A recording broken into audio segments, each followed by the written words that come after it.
The earliest hominids, from which the modern man derives, lived on Earth more than 4 million years ago.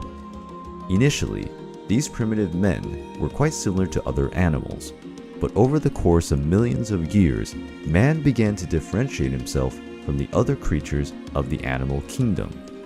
His high cognitive ability allowed these hominids to create rustic tools that would serve to shape the world around them, hence beginning the lithic flake era. The first men created the first weapons, like clubs, axes, spears, and the first steels and arrows. But none of these had as much impact as the control of fire.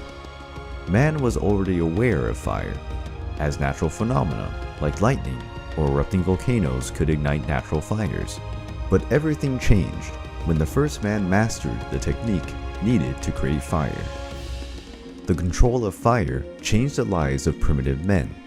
Fire was important to chase away predators, to protect from cold temperatures and darkness, and to prepare food, of course. This new habit of roasting and cooking animal meat allowed man to access new sources of protein that would be central to the neurological development of his descendants. But the fire also changed these hominids' biological sleep cycle. Before fire, they gathered themselves shortly after nightfall, and now they gathered around campfires. This new habit created a new space of socialization, establishing a fruitful environment for language development. Primitive men gathered around the fire, and one of the main talking points was the stories and adventures of their ancestors. These stories were orally transmitted from generation to generation.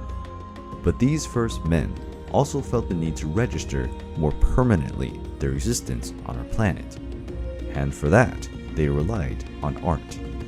Throughout the globe, man left his mark engraved in stone through rock drawings, and with that, took his first steps towards civilization.